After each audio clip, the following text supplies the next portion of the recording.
Oh, and I forgot the little dance music.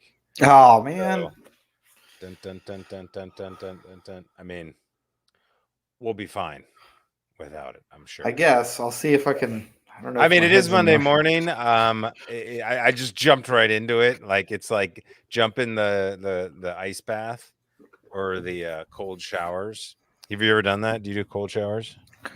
No, I'll tell you this. I ran a Tough Mudder some years ago, and the one event. Well, there's two events that I'll never. One event I'll never do again is the one where they shock you, like you're crawling, and they have like the little things that shock you. Like I blacked out one of those. I got What? zapped in the head and blacked out. Yeah, we were low crawling under this thing, and they had these little electrodes that are like shocking you. And Jesus. I blacked out for a second. I was like, I'll never do that one again. But the After all one the I stuff you've been through, mud, tough mudder shot. oh, here's the thing is I don't have to do that stuff anymore. Yeah. So, but the other I'm one surprised they're that allowed to do that. yeah, I don't know. I would have figured somebody with a heart condition would have gone through there and gotten really messed up. But the other one was they have the big thing full of ice water, and there's like a little barrier that goes in and it goes under the surface of the water. So you have to go all the way underneath and come back up. And so they say like the best thing you can do is just jump in and go under. Don't even come back up. Just go under and then come back up on the other side. And I did that. It took me a minute to crawl out, and everybody else that I was with took off running, and I was like frozen solid. Like, hold on, guys. But yeah, Yeah, I've done some of the ice. I mean, I didn't do the ice bucket challenge. I don't get.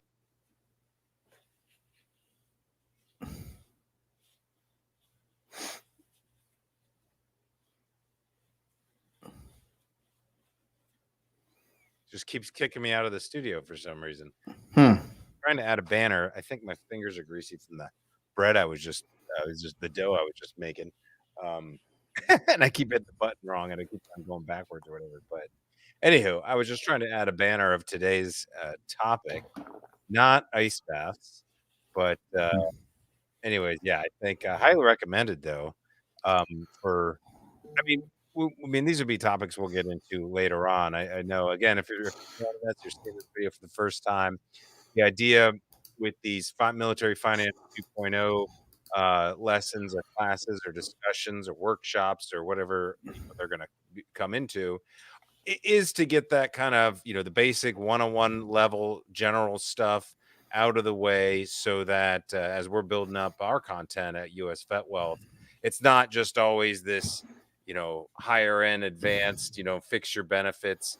Sometimes there's various topics which people just need a refresher on or just need to learn about it for the first time, and obviously it makes great content to introduce those that you may know that are the younger folks. That again, the whole point, I think Trevor explains it is, if he'd have known the stuff that he's going to teach here, but earlier on in his career, he'd have gotten out and he'd been a millionaire instead of had a bunch of trucks and guns. But maybe Well, I would still have a bunch of trucks and guns, but I would have a bunch of trucks and guns and $1 million. and a house. Yeah, it's so funny how quickly that can all go away, and the mindset part of it. I mean, sometimes it is little things like, man, I've never taken 30-second cold showers before, but when you do it, you come out and you've had a shock, and then it changes your whole day. Like, how does that add up to Hmm. wealth and stuff? So those are the topics that I like to get into, and how does that tie into life and purpose and money? Because really, they're all so important. Yet the system that we're in is so important to understand how it works, because we're just in the system now.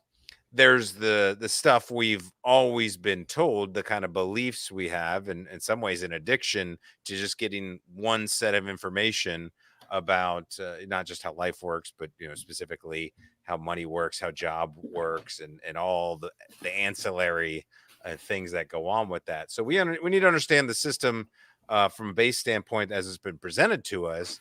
But then what we like to do is, when relevant, say, hey, here's the stuff they're not telling you that doesn't make any sense, other than maybe they have an agenda or that's how they get paid and they want to keep their expertise to themselves. So we like to get everything out there in the open, and that's again the idea of these series. And if it ends up at some point we're taking ice cold showers, it can't hurt. Yeah. Well, Drinking I'll tell better you this. coffee. I mean, When I was the bay was really cold yesterday, so I did you get that. in. I'm so Yeah. stupid. Because I could go out and jump in the water every morning and do a little Wim Hof and ice bath, but I just got over a month of doing the sauna and took about a week off. So I'm trying to figure out what to get into next. You know what's also really good? I remember some guys doing this that I worked with. They were going from extreme cold to hot. And apparently, like, I guess that works really well. Like, this is what my understanding of it. I don't know if this is true or not, but basically, the cold, right, makes all of your, like, when you get done working out, you got a hard workout, you may have lactic acid in your muscles. The cold makes your muscles squeeze all that lactic acid out, right? And then you get into something that's really warm, it opens up your blood vessels again, carries it away, and it helps you recover a lot better. I don't know if that's how it works, or I mean, that's one part of it. Once you start to like learn a little bit more from these people like a Wim Hof, for example, or Dr. Rhonda Patrick, who's always on Joe Rogan talking about hot, cold therapy, sauna. I mean, they go back into human evolutionary biology and how relevant this is, and why is it that the people in Finland sit in a sauna, and it go, oh, we've been doing it for hundreds of years. Well, is it just because it's the cool thing to do at the end of a gym workout, just to work the lactic acid, or are there other benefits that go along with it? And so I think that's the real addicting part. It's like cool if you come out of the gym and it's a little more relaxing, you get an ice bath and stuff. You start understanding how the lymph node system and the immune system and all that kind of stuff. Like nobody who's doing regular Wim Hof is worried about coronavirus, that's for sure.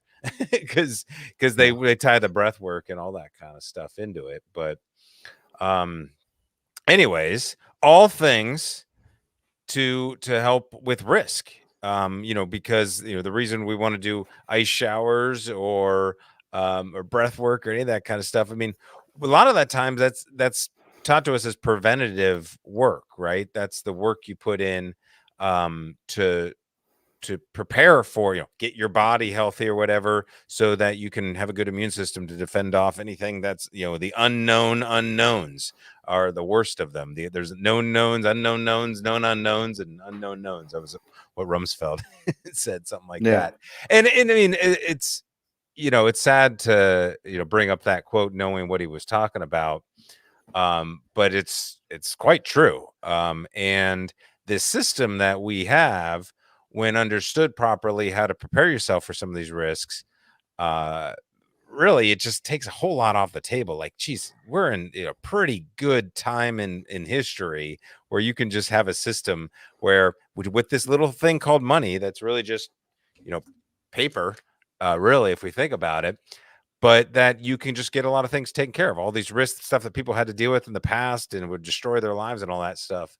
Um, we can take care of, but because of that, we take it for granted. It comes in the form of benefits, or it's just part of the package, or it's an extra thing I got to go pay for and buy, and I'd rather have a TV. So strange how this topic is taught about so much. So, yeah, man, that's kind of my big, my thoughts on why this topic in particular is important. But what do you want to yeah. chat about today? Well, yeah. Obviously, we're going to go over insurance planning, kind of as a whole. Not any particular type of insurance. We'll talk about all the different types. I mean, really, when we say insurance, is it not risk management It planning? is. I mean, by definition, insurance is the transfer of risk to a third party. Yeah. That's really what it is. And the I guess the term I like to use is contingency planning. That's something that, like, for a military person, we always talk about how the military translate stuff to civilian, because we work a lot, with people who are getting out of the military and want to learn. Well, okay, if you're still in, how do I speak it to something that you'll understand? And that's what we're doing is contingency planning, right? We don't only just have one frequency on our radios. We don't only just have one spot for the helos to land to pick up casualties, right? Everything that we do, we build contingencies into our planning because, we all know that's the one thing that remains constant is that things never go according to plan. Like what's that Mike Tyson quote? Everybody's got a plan until they get punched in the face, Yeah.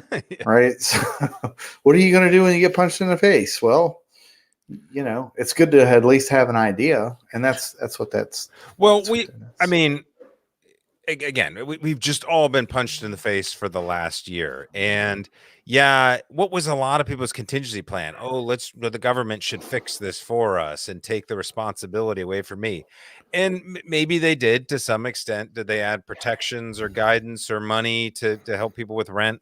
Sort of, but then they didn't do everything right. Like it's never going to be enough for everything. So why not have your own contingency plan? Like, why are we so easy to have this again, almost an addiction to pass it off to some other thing or entity, when really you're the one that's going to deal with it personally, and to sit around and wait and complain, that's not helpful for you in the moment if various things go down. Like when so easily you can have some contingency plans in place and be able to move quickly, and that issue isn't an issue anymore.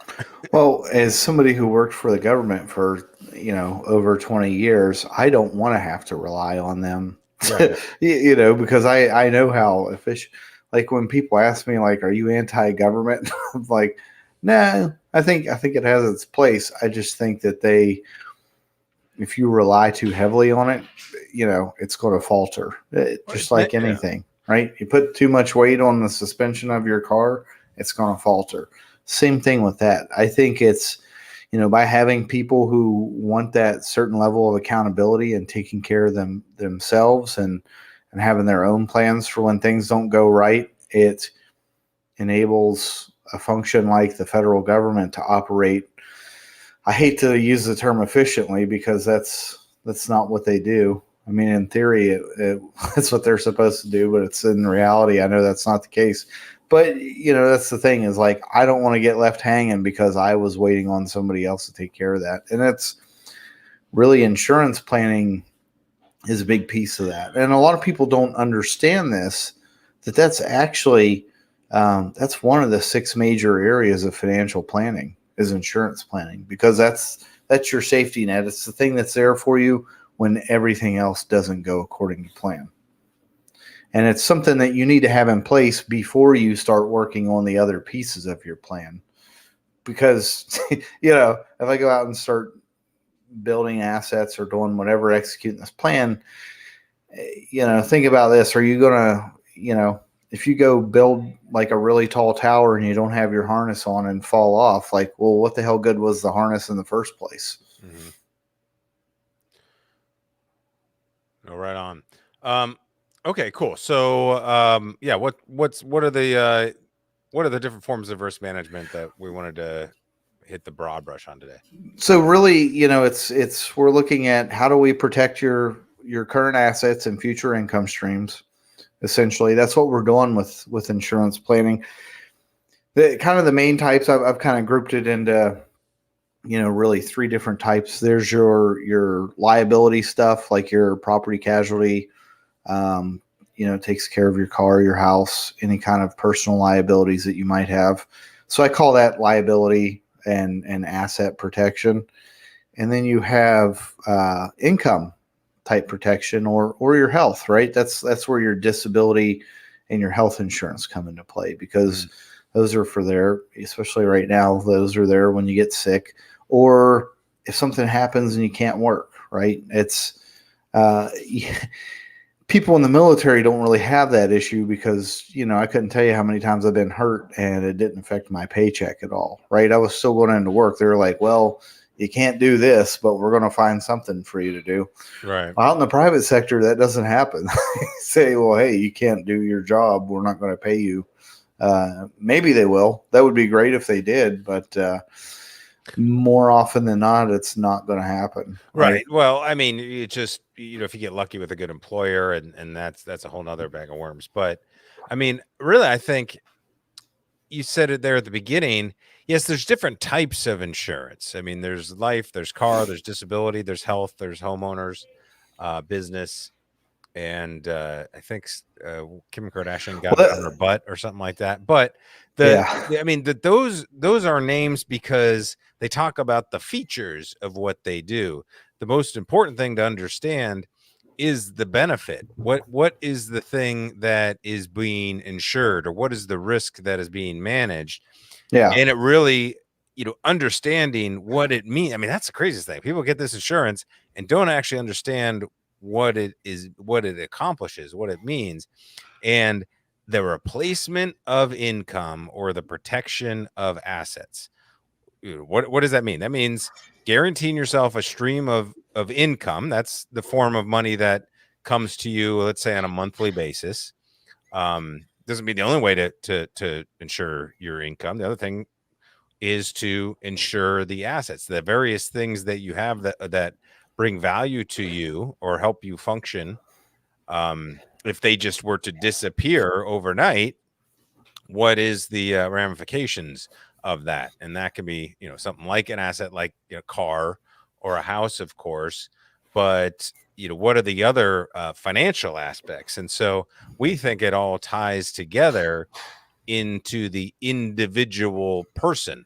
The identity of the person is really the value, is the thing that brings value. It's the thing that creates the income, or it's the thing that owns the property that might need to, be insured. And that's really the powerful thing of thinking about how risk management insurance really works. When you think, I am insuring the income or asset producing potential of an individual over a lifetime, I think that changes the conversation. And I need some disability insurance just in case I get hurt. It's like, man, it's so much that more than that. It's about what is the value that you as an individual either own already or have available to you through your knowledge, skill sets, or resources, to continue to bring value to the world. And oftentimes, the value that you bring can have a financial reward for you and your lifestyle, if you're into that, or other ways you can, create more abundance and wealth in the world. That might be starting a business and hiring people for their jobs. So if you were meant for that at some point in your life, but earlier on, something out of the blue happens, you're not insured for it, it just derails any potential. I'm not saying it derails a plan, because we honestly don't really believe in this. Where ironically, we're talking about insurance planning. The plan is for the flexibility, is for the ability to have contingencies. That's about it. The plan for, you might die one day. It's like, okay, no shit. When? you know. So, anyways, well, that's my there's rant. that one there. You might die one day. No, it's you will die Yeah. one Yeah. day, Well, what? right? Oh my gosh, you're gonna be tested. It's like, There's not a question of whether or not it's going to happen. It's just a matter of when. And motivate. so if you're healthy and active and everything like that, then the chances are you're probably going to live for a while. And I don't like that. I mean, there's too many like industry norms where people are like, oh, like you and I have this conversation with people every week. I, had it at least a dozen times last week. Well, they say, well, that what if I get hit by a bus? Well, what if you live to be 85 or 90?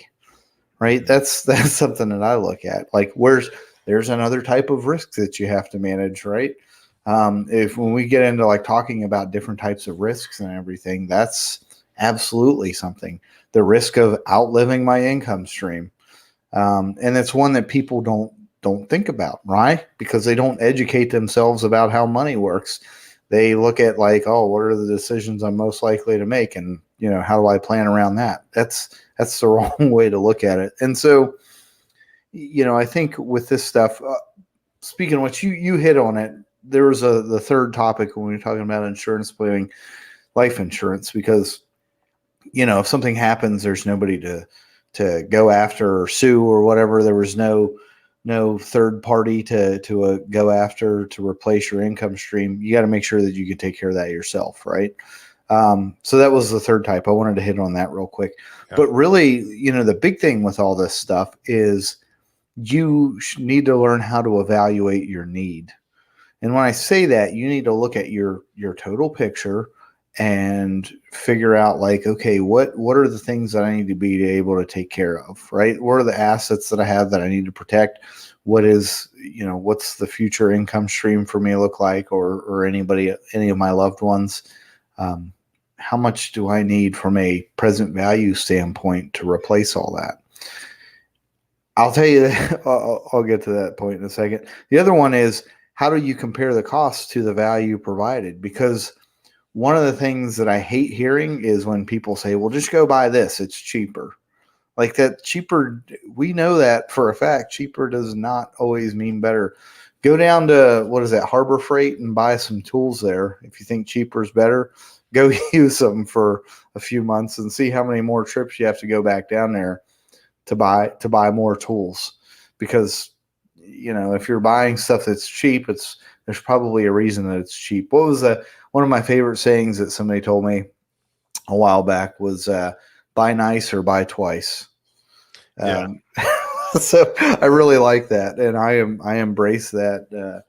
Well, you know that that has to do with a marketing thing that one of the easy so when in the 80s, when Wall Street really started to take off, and they were basically just making so much money for everybody, they didn't nobody really talked about things like costs and fees. It was just like, hey, buy this stock. And so then, the new companies had to come in, and they had to figure out a way to attract more business. And so one of the ways to do it, Vanguard, was to say, look at all these crazy fees. How dare these people, pay the fees? So now everything became about, well, you should get it cheaper. When ironically, it's like, we're talking about your money here. Now, if it's scammy and it didn't need to be that expensive, that was the problem with Wall Street. But it created this environment of regulation, and, oh, you're being taken advantage of, the poor consumer, the poor military member. And it's like, usually you get taken advantage of when things are cheap and scammy. I mean, that's the way that the younger, people get taken. That's how they get suckered into some of these multi-level marketing, insurance scams. Because they'll say, oh, you could start with just like $50 or $100 a month, and then you'll build a business and all that kind of stuff. It's like, yeah, for them, $50 or $100 a month for 6 months, that can actually be some serious, money, or it feels like a commitment, when at the end of it, there wasn't any real value of it. And so that's why it's such an important thing to prioritize. When do you want to be cheap? Yeah, and it's funny you talked about that, the market multi-level marketing thing. Like, I've had a couple of calls with people like that. People in the military that are getting out and they're trying to build their own pyramid, and they say, "Hey, look here, I want to show you this slide." And they're like, "Look, you make $8,000 a month, and then everybody below you makes six thousand Yeah, dollars a like, month, and then you make 10." And I was just sitting there laughing, and they're like, I well, it's not. this I guy mean, got, I think I offended the guy because he's like, what? I was like, I've worked in this business for several years now, and that is not how it works. right. Well, and it's like, it's like, I don't want to make fun of, because I was there. I was there once. Oh, wow, this is so cool. I can't believe nobody mentioned this before.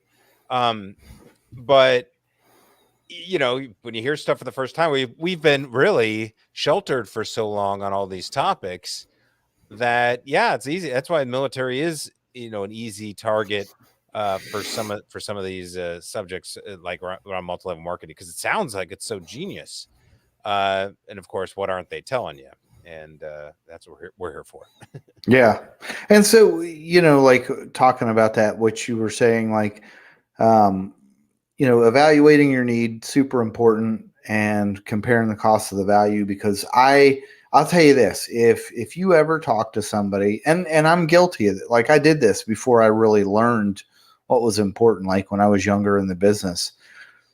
If somebody says, oh yeah, you need 10 to 20 times your income, that's how much you need for insurance. Turn around and say thanks for your time and walk away. Right? Because that person doesn't really know. Now, if somebody said, "Hey, well, okay, let's figure this out, right? Let's figure out, what do you need to take care of from a debt standpoint? What are your future projected costs?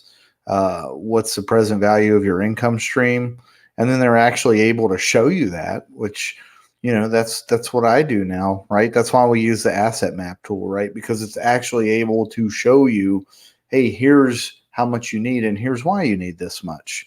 We can play around with some stuff, numbers a little bit, but at the end of the day, this comes down to how much risk are you willing to assume in order to accomplish whatever it is that you want to accomplish. And so that's the big thing. And I think there's two things you can do to make sure that you're actually buying for value instead of price, and you're not being taken advantage of. Is one, consult with people who are professionals, people who are licensed, not somebody who has a talk show or sells books.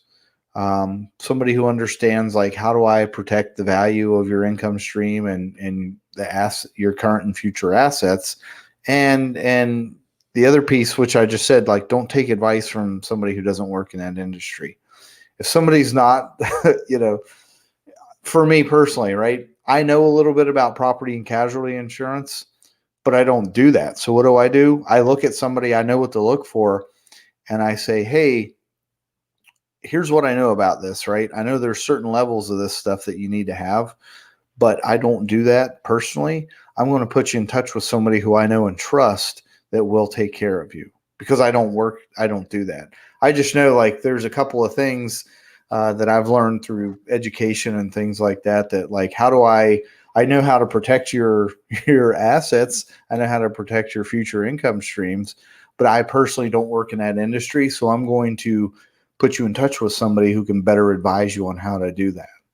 I don't do the one-stop shop for everything. That's not what I'm about. And I think I'm doing somebody a disservice if I try to handle all that stuff for them. So yeah, I mean, I guess those are the two big things, is like, make sure you talk to somebody who does work in that industry, and, look at the value, not just the cost of what it is that you're getting into. Yeah, right on. And actually, I mean, especially on this topic of insurance, when you think about the value you get from the different types of insurance, because yeah, there's expertise in various industries, but even within industries, there's sub expertise, right? And Yeah. so, yeah, I don't know much about business insurance or car insurance or anything like that, other than, hey, get the one that's going to work for you. There isn't a whole lot of extra bells and whistles compared to things like life insurance or retirement insurance, which is essentially what annuities are. It's like that's actually a whole different category. And when they get kind of lumped together, all they're called insurance, therefore they work the same. Life insurance pays out if you die, car insurance pays out if you get in a car accident. It's like not totally apples and oranges, and it's a disservice to kind of lump it all together, just because of nomenclature, really. So Yeah. they really, again, that's why I think life insurance is a different category, because it's about it's about the income producing potential and current and future assets of an individual life, not just a particular car or house or a particular problem like a disability, for that disability insurance. So understanding, in some regards with those types of insurances, hey, as long as you trust the company, you can go for a better deal, because what is it that they're competing against? Um, if there aren't other features and things that you can leverage for different things, really, if it's just a one problem, one solution thing. So those are things to, I think, take into consideration when you're going to the expert. Like, what is it that they're doing, and then are they just trying to package a bunch of other stuff together oh, we can just get an umbrella insurance, it'll make it easy, take care of everything. It's like, maybe, but maybe one part of it is a completely different story and doesn't fit in. Well, I think, like I said, you just said it right there. There's different parts, and all of those parts play their role. It's just, you can't rely on any one thing. We'll talk about that a little bit more the next one, because the next one we're going to go into a little bit of the property and casualty and liability type insurances, which I think those are good. That tends to, when I talk to people, that's one that kind of opens their eyes and they're like, oh wow, I never really thought about that. So I guess really the whole It intent probably will here, for me. I yeah, mean, because what an American, like I'm a naive American. It's like somebody could trip over, a pebble in my driveway and sue my ass for. It's like you don't think about that kind of stuff until it happens to you, and you just get taken to the cleaners for it. yeah, I think that's it's a super important topic. it's sad, but it's important. So yeah, In good old litigious America. yep.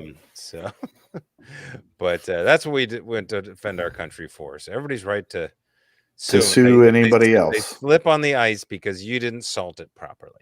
I just remember that as a kid, which is a huge deal. Like the sidewalk, we didn't put in the sidewalk. City put in the sidewalk, but from the sidewalk to the curb, it was like city property or something. I just remember these weird things. My dad was like freaking out.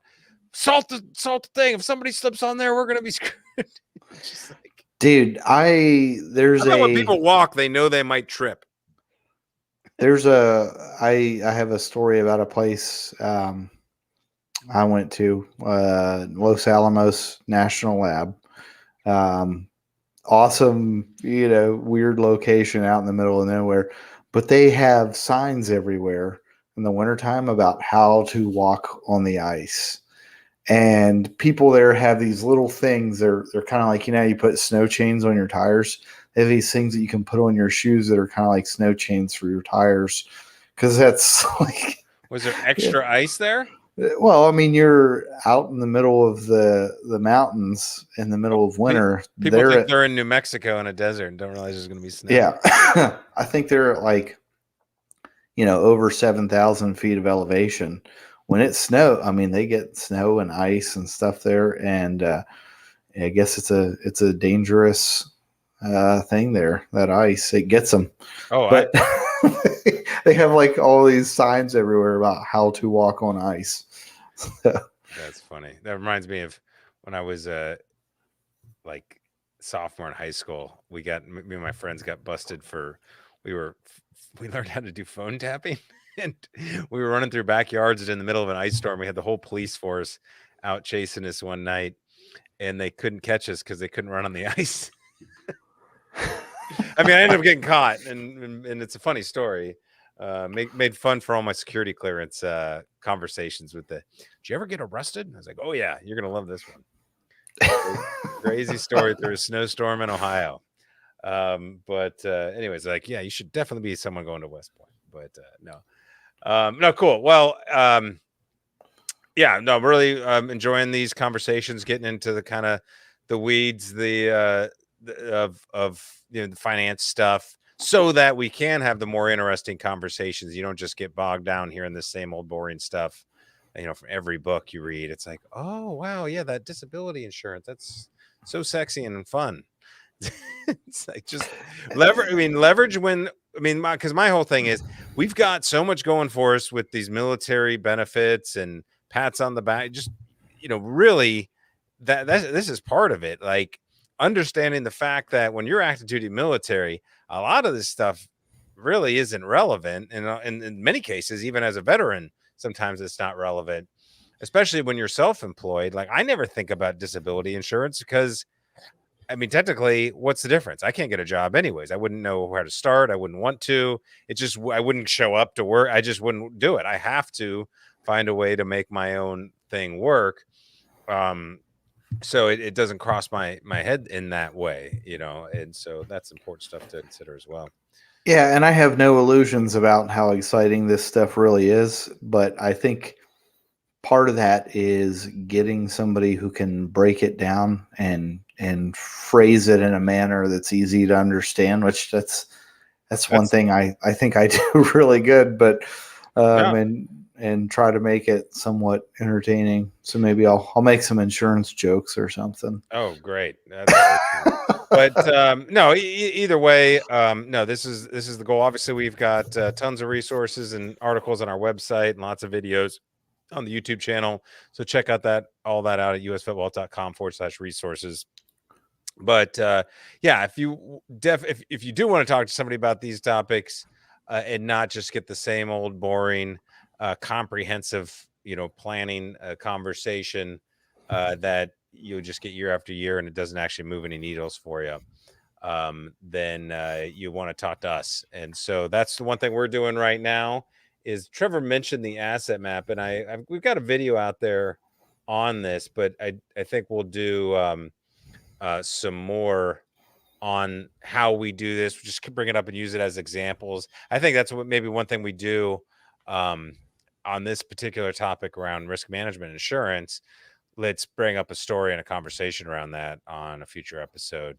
For each particular need, might as well. I think that's something we could do to keep on showing various scenarios. So maybe we'll do that as you hit on a topic. Let's have a scenario that we could show, and that way the good folks see what they get if they do sign up for a free asset map consultation, and what they'll get take home totally for free, no obligation whatsoever. We just want to make sure people have these cool tools, and it's a nice way to spread the word about us, and maybe they pick up one of our books. And like what's been happening to me, folks have been reading the Veteran Retirement Rescue book, and then they're saying, hey Scott, I want to talk some more about this. So Yeah. that's pretty cool.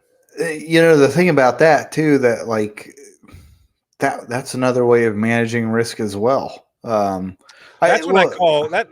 That's insurance on your retirement assets. Like your whole purpose, your whole savings purpose for life, for a lot of people, their entire life is saved for this thing called retirement. And sometimes it's not a high priority, but sometimes it is. It is a priority when a good chunk of your income's going there, whether or not you're thinking about it or not.